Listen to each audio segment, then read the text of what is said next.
You know, I used to think because Star Trek shows an Earth that's free of disease, poverty, and people don't work just for money, they work to do what fulfills them, that it was a super boring place. But the more that Star Trek Picard goes on, I realize a lot of people like to try to murder their lovers. Episode 6 of Star Trek Picard was titled The Impossible Box, and I had a crude joke about that and how Soji obviously doesn't have an impossible box because Nerix was all up in it.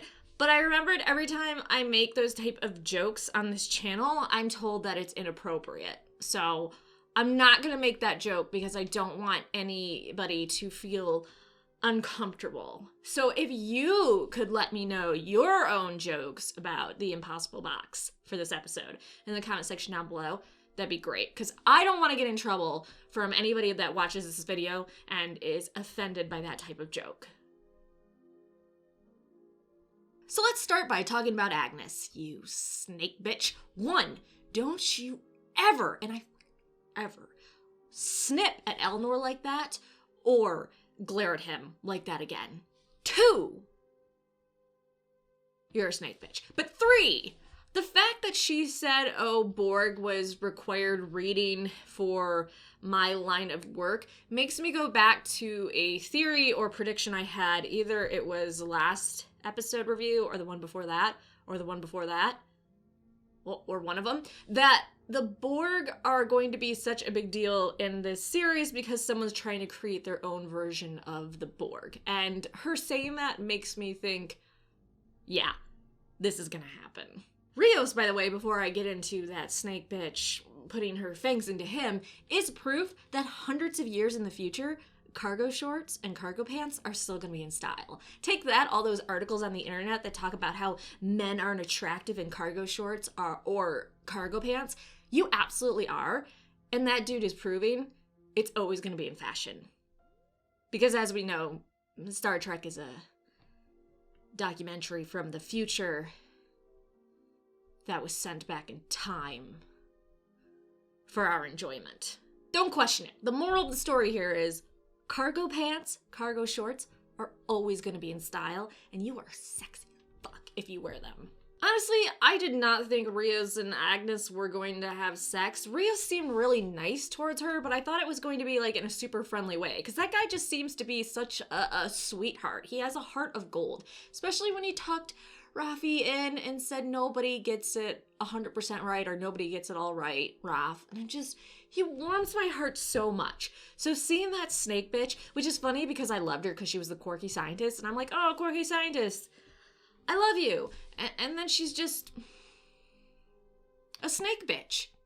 And I hate that they slept together because she is going to break poor Rios's heart. Actually, in my notes, when that scene happened, I wrote, no, Rios, get away from that she-devil. I think that's exactly the words I wrote in my notes. Also, I don't know about you, but within a day or so of me killing my lover, usually I'm totally ready to just fuck someone else. It's just science. I really feel for Picard's PTSD with the Borg, especially since they took away his individuality, and that's the most important thing to him, and he still is recovering from that even decades later. I do find it interesting, and I guess this is just the whole thing with we just love to discriminate, that the ex-Borg are looked down on so much and hated so much. 1, they were assimilated against their will, so they are the victims in that. And then 2, once they're cut off from the collective and they are brought back to being whatever species they are and not Borg anymore, shouldn't you feel, my gosh, you were a victim, you're so strong, you were able to get away, or you were able to recover and go back into society? It just seems weird to have so much hatred towards victims. Definitely not commenting on any political going-ons in our own world. I don't know, I just feel like if I met an ex-Borg, I'd be like, wow, you were taken away from your home, you were assimilated against your will, and then you recovered, and look at you, despite all this damage to your body, you're recovering, and you're moving on with your life. that's pretty brave. That's pretty awesome. But in the future, everybody's just assholes just like they are now. I am actually really happy that Hugh greeted Picard in a happy way, because so many people from Picard's past seem to be shitting on him, and Hugh is just a delight. He is an absolute delight in this series. I loved him in The Next Generation. I thought he was great. Seeing him here, I'm absolutely love it with Hugh, and I'm so happy that he was very supportive of Picard. And obviously, it means a lot to him to have someone like Picard possibly supporting the rehabilitation of ex-Borg. And I'm really not trying to harp about this, but again, I just feel like every episode we get more flashbacks or more encounters where people just hate Picard, and it sucks. So to see someone that genuinely just is happy to see him is fantastic. Part of me wants Hugh to meet back up with Picard and his crew. The other half of me, though, loves him so much that I don't want him to be messed with anymore, because I have a feeling they're going to kill him in a really shitty way if he keeps popping up in episodes. So we must protect Hugh at all costs. Elnor, how dare you? I absolutely fell in love with Elnor. Every episode he's in, I adored him. And I talked about this in a previous episode review where I just thought he was going to be the generic sword assassin warrior dude, and it was going to be okay. He's so adorable. Everything he does is adorable. Am I in-butting? Should I out-butt? There's tension between you two, and it makes me uncomfortable. I love him, and the fact that he was left behind on the artifact really upsets me. Although, I don't know if you guys noticed this. So I have subtitles on when I watch shows just because I learn better through reading, and also I don't always hear things correctly because I'm old. So I had the subtitles on, and when Elnor is saying, hey, I'm gonna stay behind and blah blah blah, the subtitles for Picard said, I'll find you again.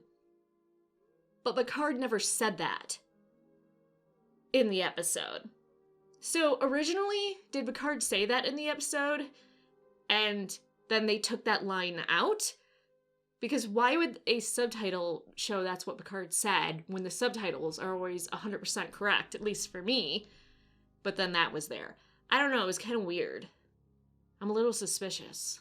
But yeah, if Elnor dies and he is not back with Picard at some point in season 1, I'm gonna be pissed. And again, me being pissed does absolutely nothing. I just want to say how I'm gonna feel. Also, the closing with Elnor saying, please, my friends, choose to live. I fucking love this guy. Drop your weapons! Shut up! Drop your sword! Please, my friends, choose to live. So let's switch gears and talk about how every episode I'm more and more sure that the Romulan sister has fucked her brother. And not the other way around. She is really handsy, and I don't know about you and how you treat your siblings. I generally don't rub my hands on their faces and their torso and stuff. It's just not what I do. Maybe that's your family, but I'm pretty sure she's fucked him. It's a little uncomfortable. The actress they had play young Soji was actually perfect. Sometimes I don't really believe the younger actors or actresses they have play for a flashback or whatever for a character. That little girl looks so much like a little Soji. I loved it. It was great casting. Hey, let's talk about Narax and Soji. So the first scene they were together in this episode, I was like, man, this relationship seems a bit abusive. And then, you know, obviously it got abusive because he trapped her in a room and filled it full of radiation. So generally not a sign of a good, healthy relationship when your partner tries to kill you. Unless you're into that sort of thing, which is fine. I'm not trying to kink shame you at all. I do have a question though, and I would love to hear your guys' opinion. Do you think he told her his real name because he went, oh, I need her to trust me and she'll be dead soon, so it doesn't really matter? Did he tell her his real name because he did give his heart to her, so he was in love with her, or maybe because she was his obsession, his research, his entire life, she did have a piece of his heart? Or did he lie and that wasn't his real name at all and he was just completely playing her? I feel like that would be more of a Romulan thing to do. Wait, am I racist? Though Nerox was sleeping with a toddler, basically, so let's focus on how creepy that is. Although, so you know how there's, I think they're called real dolls or sex dolls or something. There's a specific type of doll you can sleep with. I think a YouTuber recently did a whole thing on it. Like, he did a long video. Anyways, if you slept with one of those, you don't think it's weird that it was manufactured like a year ago, right? It's not creepy. I mean, whether you think having a real doll is creepy or not is your opinion. So, even though Soji was only like 36, 37 months old when he slept with her, it's not weird, right? Is it weird? Also, fuck him saying that she's not real and she never was. Philosophy majors, let me know in the comment section down below how she actually is a real person, even if all her memories are false. I know there's the other argument that how are any of us real, blah, blah, blah. I don't care about that. I want you to tell me, philosophy majors, how Soji is actually a real person, even though all her memories are fabricated, because I'm kind of pissed at him for saying that. That was fucked up.